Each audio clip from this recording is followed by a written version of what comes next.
Pai do Senhor, meus irmãos, estamos aqui no nosso último encontro sobre o livro de Pentateuco, hoje estudando sobre o tão importante livro de Deuteronômio. Esse nome, Deuteronômio, quer dizer repetição da lei ou segunda lei. Ela compreende uma série de discursos de Moisés que estava diante da sua morte, né? E então ele dá suas últimas instruções pastorais, ensinando os filhos de Israel como deveriam se portar na terra prometida.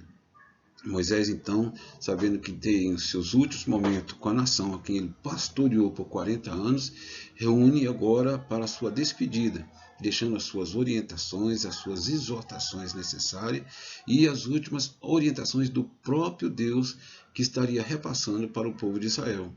Os filhos de Israel passaram 2 meses acampados no campo de Moabe, ouvindo as palavras de Moisés e fazendo os últimos preparativos para possuírem a terra. Vamos a alguns comentários específicos sobre o livro de Deuteronômio. Primeiro, um retrospecto, né, já que nós estamos estudando Pentateuco, são 5 livros do Antigo Testamento, nós vamos observar que com relação à história do homem, até chegar à história do povo de Israel, em Gênesis nós vemos Gênesis, o homem perdido. Em Êxodo, vemos o homem remido pelo sangue. Em Levítico, vemos o homem cultuando, adorando a Deus. Em Números, nós vemos agora os homens servindo a Deus. E em Deuteronômio, o homem agora recebendo a promessa, visto que Israel agora estaria chegando para tomar posse da terra prometida. E é muito importante de observar a importância do livro de Deuteronômio. Ele é o livro mais citado do Antigo Testamento. Tanto no Novo como no Velho Testamento, ele é muitíssimo citado. No Antigo Testamento, ele é citado, textos do livro de Deuteronômio são citados 356 vezes em textos do Antigo Testamento. No Novo Testamento, ele é citado 190 vezes. Vale mencionar que Jesus, ele mencionou, se reportou ao livro de Deuteronômio várias vezes. Era o seu livro preferido. Inclusive, na tentação do deserto, as passagens bíblicas que ele usou foi passagens do livro de Deuteronômio, deixando muito importante para nós essa menção do que esse livro representa para o povo de Israel. Ele é um resumo, é um extrato de todo o conjunto de fé dos judeus. Estão baseados ali a teologia principal, a teologia em que o povo de judeus se serve, está basicamente condensada no livro de Deuteronômio. Com relação ao povo, que agora estava chegando aqueles momentos, né, para a terra prometida, para se apossar da terra prometida, nós lembramos que haviam 2 gerações. A primeira geração foi aquela que chegou, que foi que Moisés saiu do Egito e agora chegaram às portas de tomarem a bênção, né, posse da bênção, da possessão da terra prometida, mas por incredulidade, nós vamos mencionar daqui a pouco, eles tiveram que retornar para uma peregrinação de 40 anos. E a sentença de Deus é que eles deveriam retornar para que todos aqueles que não acreditaram na promessa de que Deus era capaz de fazê-los tomar posse da terra prometida, toda aquela geração iria morrer. Os guerreiros, todas as pessoas adultas que diziam que Deus não ia e que eles não queriam aquela terra, toda aquela geração haveria de morrer. Então nós temos aquela primeira geração que vem do Egito, a segunda geração. Agora, ela não está influenciada pelos deuses do Egito, eles não estiveram no Egito, né, sofrendo aquela grande influência, estão 40 anos sob a direção de Moisés. Mas uma coisa curiosa, apesar dessas variações de estarem sob o pastorado de Moisés, as orientações de Moisés, persistia naquele povo, estava arraigado neles a incredulidade, a murmuração e a inclinação para a idolatria. 2 povos, um povo de 2 gerações diferentes, mas infelizmente coisas continuaram arraigadas no coração daquela nação.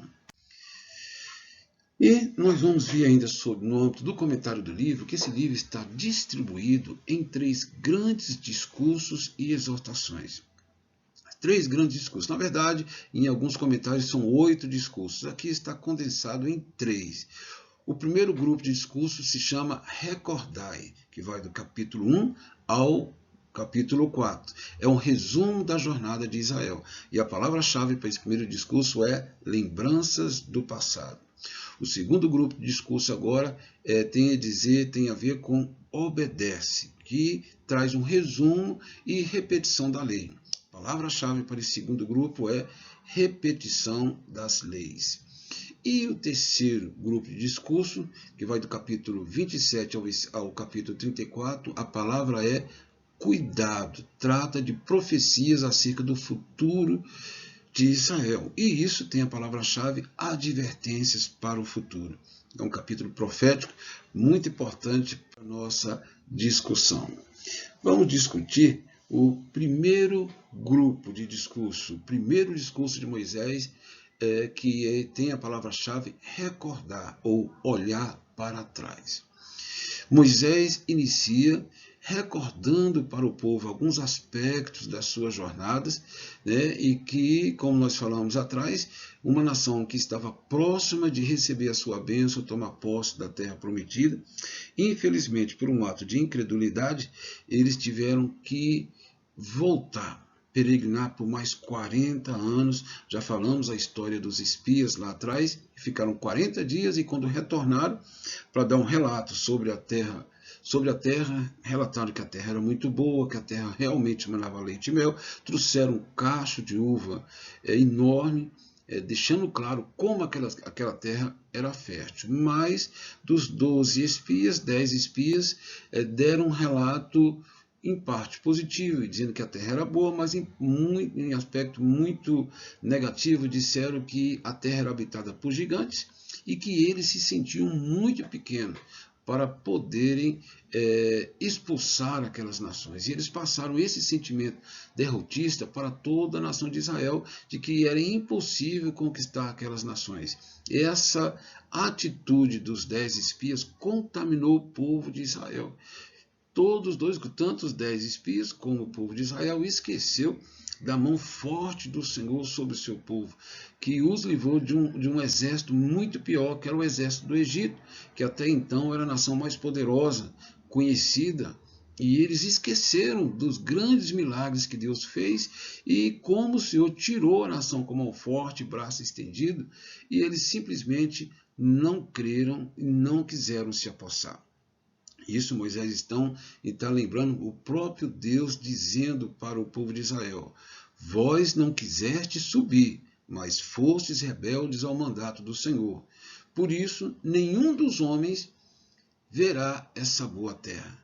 O vaticínio, então, foi que daquela geração, nenhum deles que disseram que não conseguiriam entrar e que seus filhos não entrariam porque morreriam, nenhum deles entrariam naquela terra, iriam voltar para o deserto para ficar por 40 anos ali, peregrinando até que morressem. E a segunda geração depois dela, essa sim entraria na terra como Deus prometera.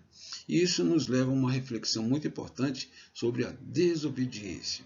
A desobediência e a incredulidade pode muitas vezes ser trágica, pois poderá resultar em perda irreversível de oportunidade, bem como julgamento divino.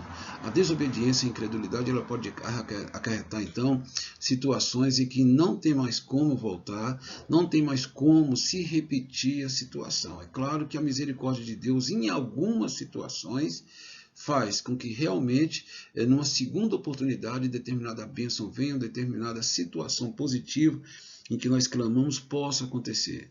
Mas há situações que devemos ter sempre em mente que são irreversíveis. O que se pode fazer é continuar a confiar em Deus com humilhação, com dependência, porque certamente, apesar de determinada bênção não se repetir, mas o Senhor vai continuar amparando os que nele confiam.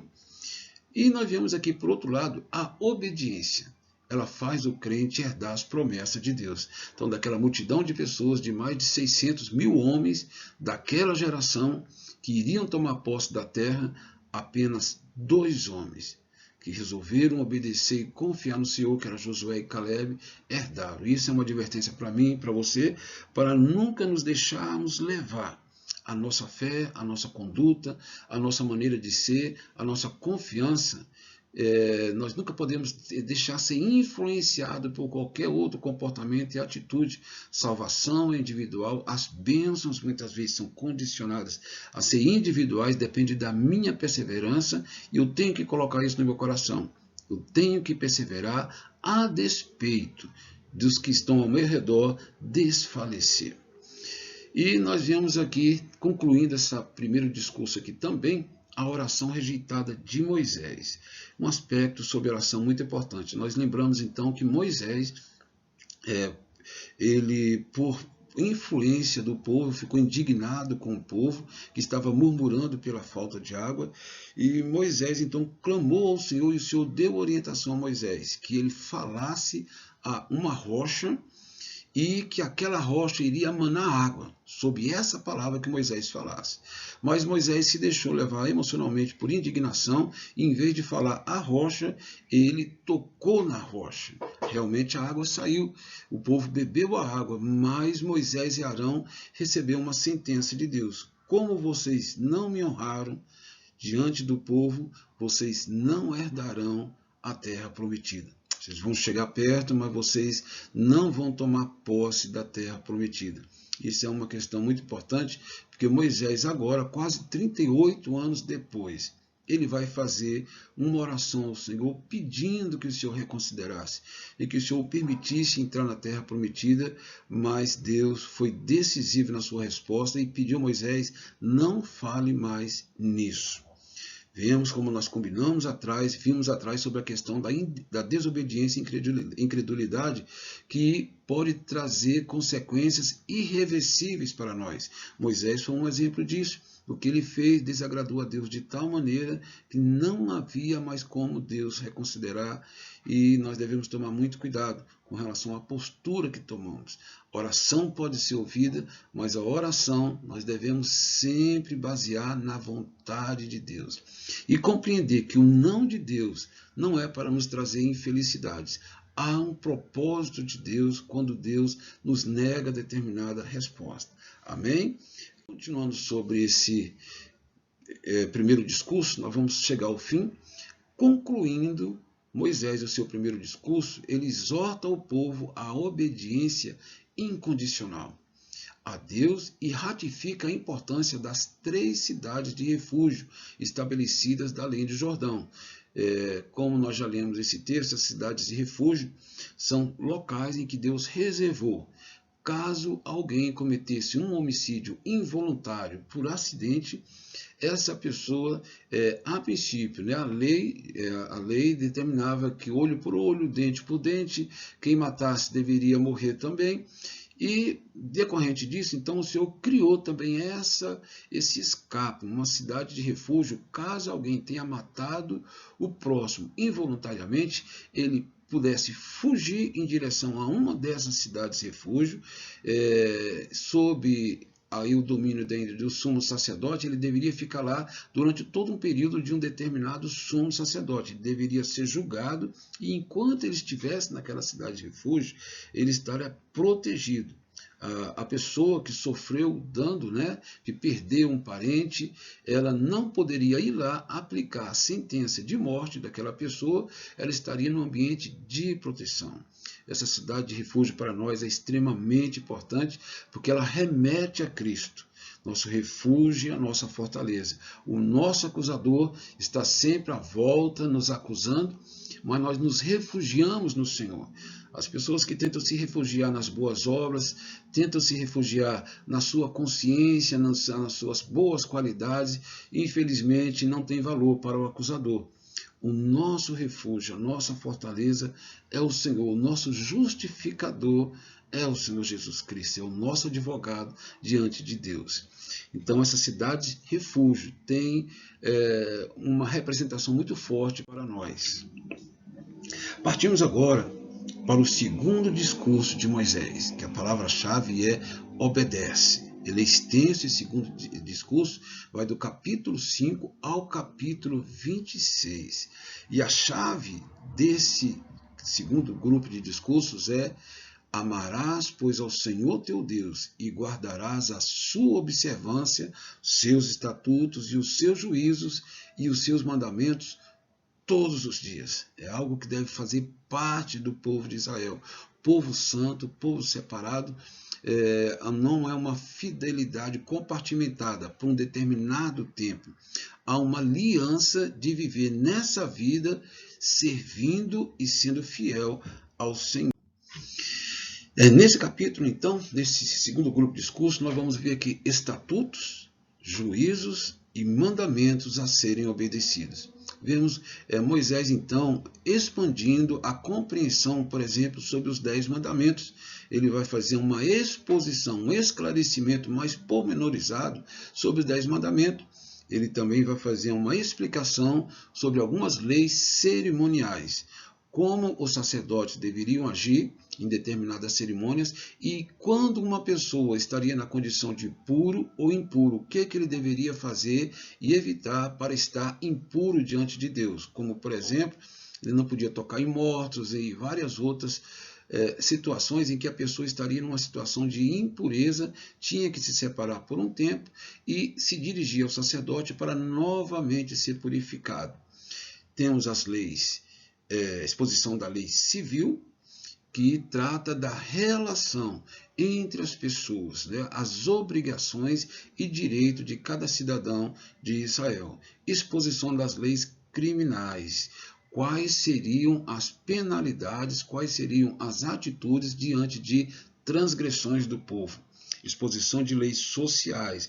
É extremamente importante para nós esse conjunto de exposição de leis sociais, porque há uma compreensão de muitos que o Deus do Antigo Testamento é um Deus bravo, é um Deus irado. Não é esse o pensamento daquelas pessoas que viveram. Nós vemos várias vezes Davi e outros escritores do Antigo Testamento dizendo que o Senhor é um Deus misericordioso e compassivo. Esse conjunto de exposições de leis sociais deixa isso muito claro, porque há exigências de Deus, de que o povo de Israel deve tratar com misericórdia, deve tratar com compaixão e com benevolência dos desfavorecidos, daqueles que não têm, então o amparo que eles deveriam dar aos pobres, a misericórdia que ele deveria ter com o seu próximo e em preservar o bem do seu próximo também. São um conjunto de orientações muito importantes e elas refletem bondade e misericórdia de Deus para com o homem e como os homens devem ser para com o próximo também. No capítulo 7, dentro desse discurso, nós vamos ver uma coisa muito importante, que é a ordenança para a destruição dos cananeus e seus ídolos. Nós já havíamos tratado dessa situação no nosso estudo anterior, em que para muitas pessoas que não compreendem, não se acercam de mais conhecimento, há um sentimento de indignação pelo fato de Deus autorizar que Israel destrua pessoas, famílias, mulheres, crianças, maridos, velhos, para tomar posse da terra. E na mente dessas pessoas há um sentimento de injustiça de Deus tirar de um povo para dar para outro só porque é o povo de Deus.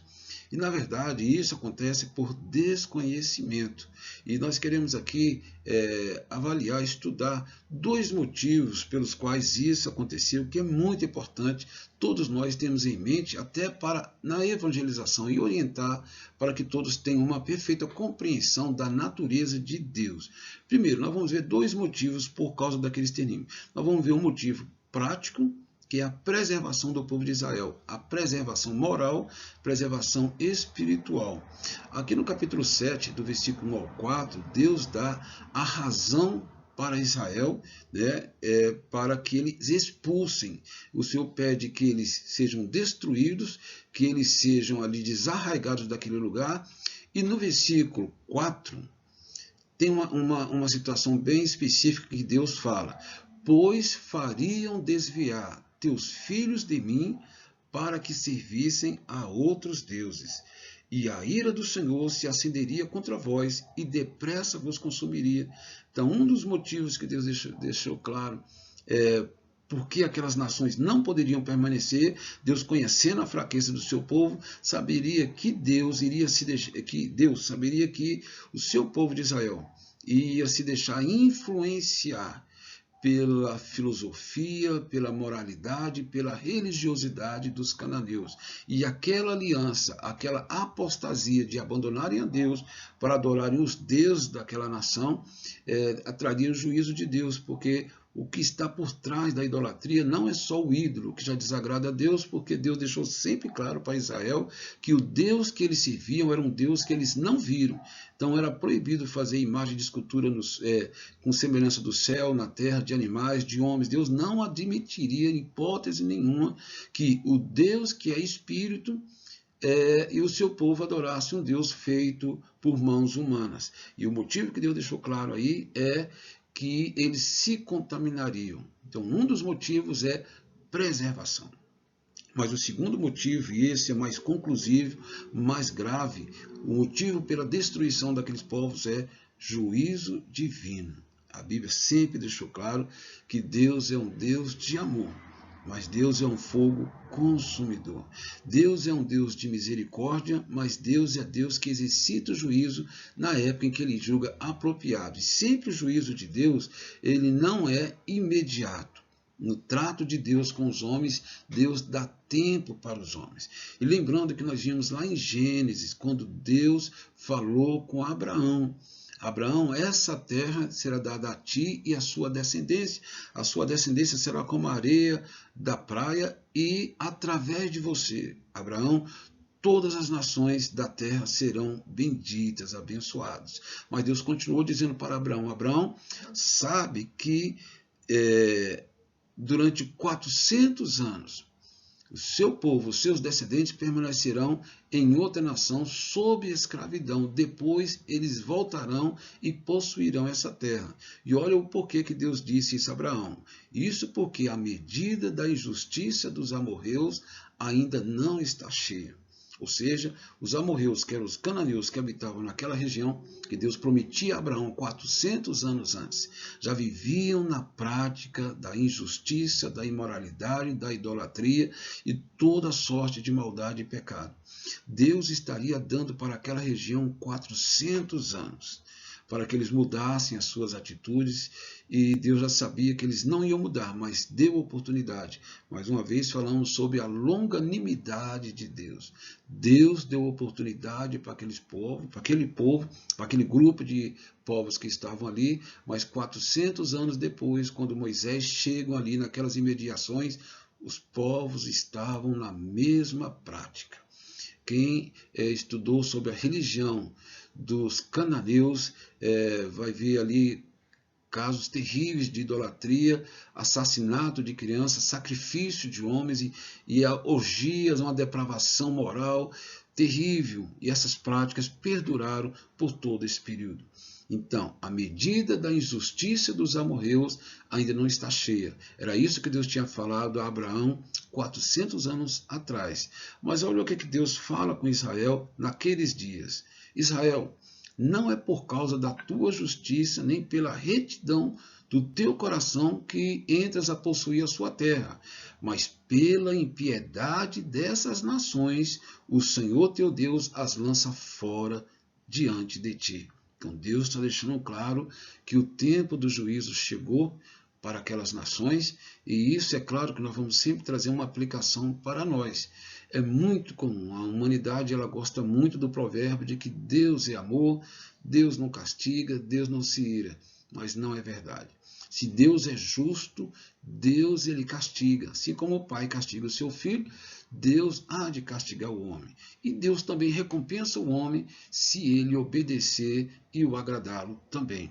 Muito importante essa nossa reflexão e essa ordenança de Deus.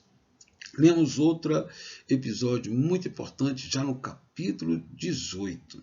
Moisés deixa claro que, num tom profético, que o Senhor futuramente levantaria outro profeta, à semelhança dele.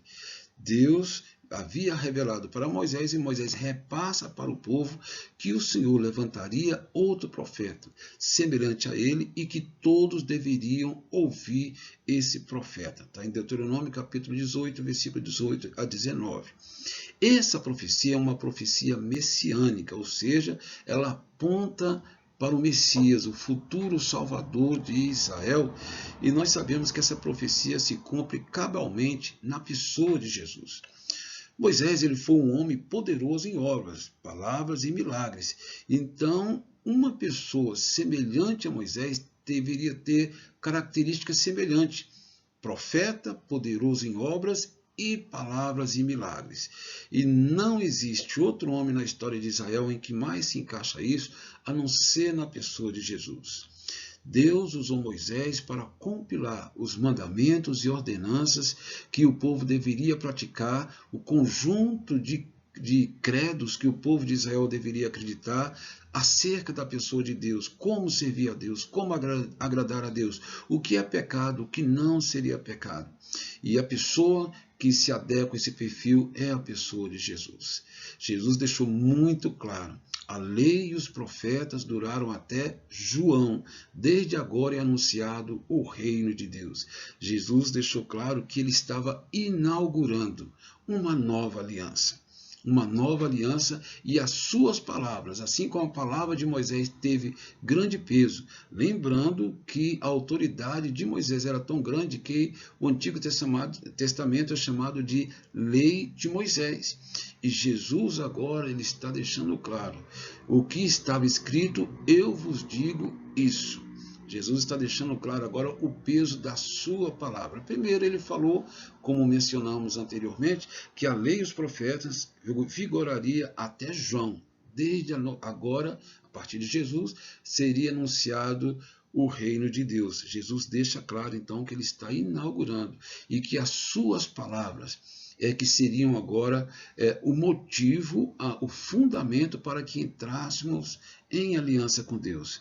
Nós vemos aí que assim como Moisés subiu no monte e ficou 40 dias e depois trouxe os mandamentos de Deus para o povo de Israel, no capítulo 19 de Êxodo, agora Jesus, no Monte das Oliveiras, no Monte das Beatitudes, da Bem-aventurança, no capítulo 5 de Mateus, Jesus relaciona as leis do reino de Deus.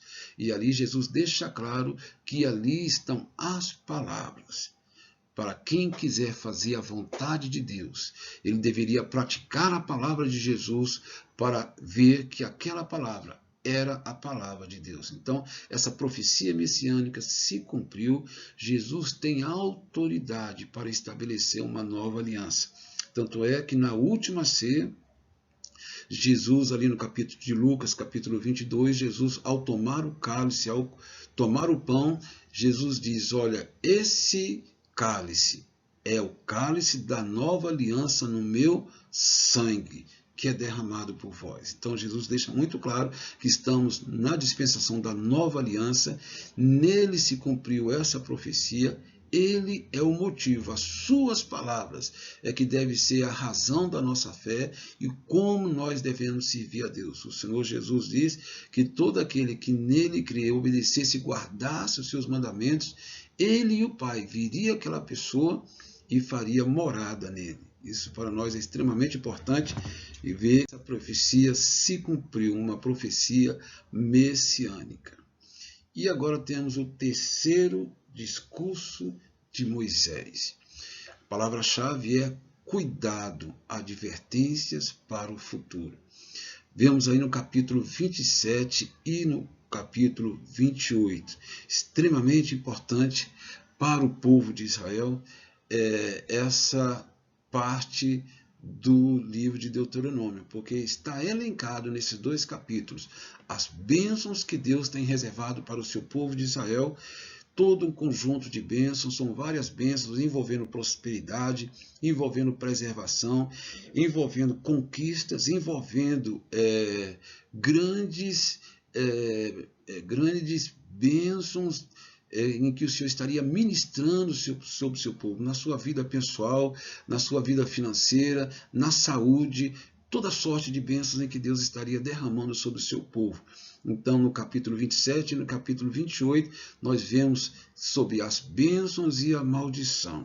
Moisés, primeiro, ao repassar esse conjunto de informações sobre as bênçãos que o povo estaria recebendo e as maldições, que seriam os castigos de Deus, Moisés ordenou que as tribos se dividissem em dois grandes grupos. Um grupo estaria no Monte Ebal, outro grupo estaria no Monte Gerizim. No Monte Ebal estariam ali as pessoas falando em alta voz para que os do outro lado, no Monte Gerizim, ouvisse. No Monte Ebal estariam as maldições. Eles estariam falando em alta voz todo o conjunto de maldições, de castigos de Deus sobre as desobediências. O outro grupo ficaria no Monte Gerizim, e ali iriam falar em alta voz para o povo todas as bênçãos reservadas por Deus para uma nação obediente, para todo judeu que obedecesse, amasse a Deus e praticasse a sua palavra. É bom a gente frisar que no contexto da história de Israel, eles foram abençoados, as bênçãos se cumpriram, mas parcialmente. Deus tinha várias bênçãos para Israel, muitas bênçãos, mas muitas delas não se cumpriram pela apostasia, pela desobediência e pela incredulidade. Por outro lado, as maldições se cumpriram cabalmente na vida de Israel, e nós vamos ver logo mais na frente como é que se cumpriu esse conjunto de maldição. Lembrando que as bênçãos que Deus tem prometido a Israel são semelhantes às que Deus havia prometido para Abraão. Deus havia prometido de que ele teria uma descendência próspera, abençoada e abençoadora. Nesse contexto, então, nós vamos ver então dois grupos e a sua relação com as bênçãos de Deus. Nós temos duas alianças, a aliança com Abraão, né, e a aliança de Deus com o grupo ali de Canaã, que nós vamos chamar de aliança palestínica. O que nós queremos dizer? A bênção com Abraão, ela é incondicional. Por quê? Abraão foi provado durante vários anos, em tudo aquilo que ele foi provado, ele passou, ele foi aprovado, ele demonstrou fidelidade, fé na provisão de Deus, extrema obediência e confiança nas promessas de Deus.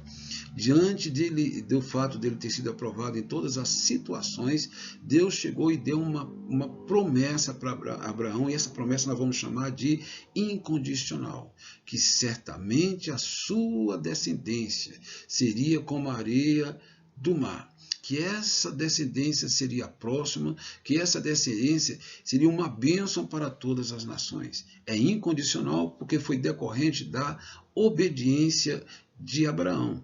Com relação à aliança palestínica, ou seja, a aliança feita com o povo de Israel ali naquela região da Palestina, que era de Canaã, ela já é condicional, porque ela dependia da obediência de Israel para ser próximo. Ou seja, assim como Abraão, ele ganhou a promessa das bênçãos por causa da sua obediência, o povo de Israel não podia se valer só da obediência de Abraão, né?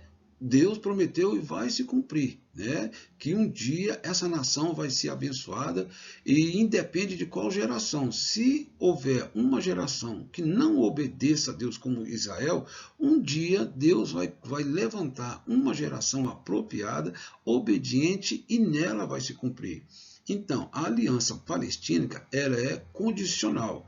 O povo depende de obedecer os mandamentos de Deus. E aqui tem uma coisa muito importante, uma ilustração.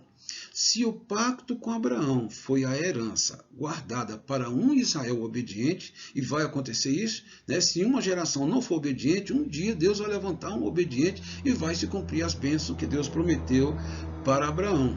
Se o pacto com Abraão foi a herança guardada para um Israel obediente, o pacto palestínico foi o chicote para conduzir Israel a este lugar de obediência, incluindo severos castigos a Israel até o seu desterro temporário, se não permanecesse fiel ao Senhor. Ou seja, o pacto palestino exigia de Israel, colocava Israel sobre uma lei, que nós vimos aí as bênçãos e as maldições, e que esse Israel, né, para que estivesse na posição de um dia ganhar a bênção, seria castigado até se acordar, até se voltar verdadeiramente para Deus. Nós vemos aqui uma coisa muito importante, que é isso que a gente queria fazer uma certa menção, sobre o capítulo profético, o castigo por desobediência.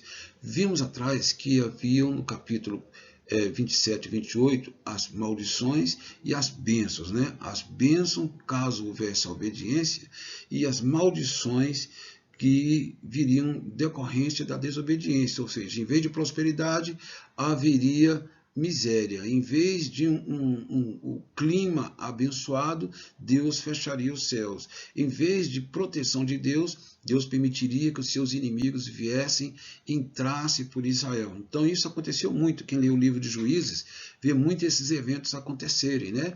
Israel, quando é fiel, está abençoado, tranquilo, prosperando. Israel, quando se apostata de Deus, Deus permitia que as nações em volta entrassem, invadissem Israel e fizesse uma destruição. Deus permitia fenômenos da natureza, como gafanhotos, um período prolongado sem chuva, tudo isso como conjunto de maldições. Mas nós temos um capítulo profético extremamente grave e extremamente importante, porque apesar de Israel ser o povo escolhido de Deus, apesar do amor de Deus que Deus tem para com o povo de Israel, em decorrência da sua promessa que ele fez a Abraão, é bom sempre lembrarmos, né, do relacionamento de Deus com os homens.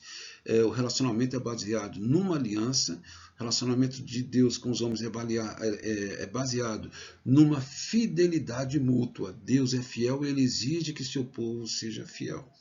Nesse sentido, apesar de ser a nação escolhida por Deus, e Deus dá a eles uma terra prometida, Deus sempre deixou claro para Israel, eu até li isso atrás, que eles estariam tomando posse daquela terra, não era porque eles eram bons, não eram porque eles eram fiéis, mas é porque aquelas nações estavam sofrendo o juízo de Deus e Deus estava dando aquela terra para o povo de Israel.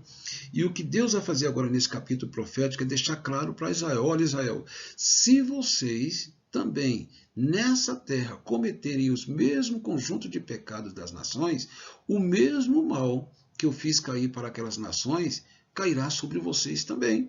As mesmas pragas que eu mandei para o Egito virá sobre vocês também. Isso é extremamente importante. E vemos aqui do capítulo 28, do versículo 45 a 64, eu destaquei em vermelho aqui algumas profecias que se cumpriram cabalmente na vida de Israel. O versículo 63, o Senhor diz assim: e será que, assim como o Senhor se deleitava em vós, em fazer-vos o bem e multiplicar-vos, assim o Senhor se deleitará. Terá prazer em vos destruir e vos consumir, e desarraigados serei da terra a qual passais a possuir. E o Senhor vos espalhará entre todos os povos, de uma extremidade da terra, e ali servirei a outros deuses, que era o motivo maior da apostasia de Israel, era a idolatria. Servirão a outros deuses que vocês não conheceram. E no versículo 65 diz: e nem ainda entre essas nações que vocês vão ser levados encontrarão descanso, nem a planta de teu pé terá repouso, porque o Senhor ali te dará coração agitado, desfalecimento de olhos e desmaio da alma. Então nós vimos ali, tem outras profecias que Deus deixa claro, que assim como eles colocou naquela terra, Deus os tiraria também e eles sofreriam juízo de Deus. E Deus deixou claro em outras passagens que o terror e o espanto seguiriam a Israel. Eles não só seriam expulsos de lá, mas por onde eles fossem, Israel seria um objeto de terror e espanto. Um dos maiores eventos históricos que nós temos e que é o cumprimento dessa profecia, tem aí algumas fotos que vocês estão vendo, é o Holocausto. né, em que a grande perseguição dos judeus, aí nós vemos fotos terríveis, que isso principalmente pelo fato de Israel ter rejeitado a Cristo. Quando Israel rejeitou a Cristo e ainda declarou para o líder ali romano que o sangue dele caísse sobre eles, Israel estava então vaticinando uma sentença pesada de Deus sobre Israel. E desde então, desde aquela época, Israel tem sido um espanto para as nações, aonde os judeus têm ido no decorrer dessa história. Até o ano de 1948, Israel tem sido perseguido, tem sido injuriado, tem sido expoliado dos seus bens. E aí está um pequeno resumo do que aconteceu sob Hitler, a grande perseguição dos judeus. Tudo isso para se cumprir essa profecia. No capítulo 31, Moisés prevê a apostasia do povo. É muito importante, então, isso aconteceu com o apóstolo Paulo também. Deus revelou para Moisés, porque nada ficou oculto aos olhos de Deus. As pessoas, às vezes, por um ato de religiosidade aparente, mostram para a sociedade um determinado fervor, mostram para o próximo uma determinada capa de religiosidade, mas Deus conhece o coração. E Deus ali com Moisés deixou claro para Moisés sobre a iminente apostasia do povo. Ali nós vemos no versículo 15 e 16, em que o Senhor fala com Moisés: eis que dormirá com teu pai, e esse povo se levantará e se prostituirão ainda após deuses estranhos na terra. E no versículo 17 diz: e assim se acenderá a minha ira naquele dia contra ele, eu os desampararei, esconderei o meu rosto dele para que seja devorado. Então o Senhor deixa claro com Moisés: Moisés, não muito tempo depois da sua morte, esse povo voltará as costas contra mim. Por causa disso, Deus então determinou que Moisés compôsse um hino, lá no capítulo 32, em que ele fizesse a composição de um hino. E nesse hino, diante da previsão de que Israel não permaneceria fiel ao Senhor, apesar de tantas bênçãos recebidas, Deus ordena então que Moisés ensinasse um cântico com o resumo total do livro. E teve como finalidade básica levar o povo a recordar com facilidade suas incredulidades e as grandes obras de Deus. Concluindo o livro, nós vemos agora o parte 4, as palavras finais e a morte de Moisés. Depois de ensinar o cântico, Moisés agora vai fazer dois eventos muito importantes. Assim como Jacó, quando esteve morrendo, reuniu os seus 12 filhos, que representariam as 12 tribos de Israel, e ali, num ato profético, Jacó profetizou e abençoou cada um dos seus filhos, a sorte que cada um teria. Moisés também, como grande pastor das ovelhas, vai reunir o seu povo e vai relacionar o conjunto de bênçãos para cada tribo.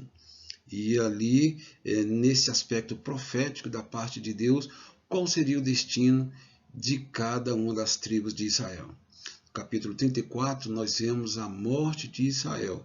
E esse último capítulo, sobre a sua morte, é um apêndice que com certeza deve ter sido escrito ou por Josué, ou por Eleazar, que era o novo sacerdote, ou por Samuel. E assim é encerrado o livro de Deuteronômio, é encerrada a vida e a história de um grande homem de Deus, que amava a Deus, amava o seu povo, intercedia pelo seu povo, o nosso grande exemplo, Moisés. Que Deus te abençoe, em nome de Jesus.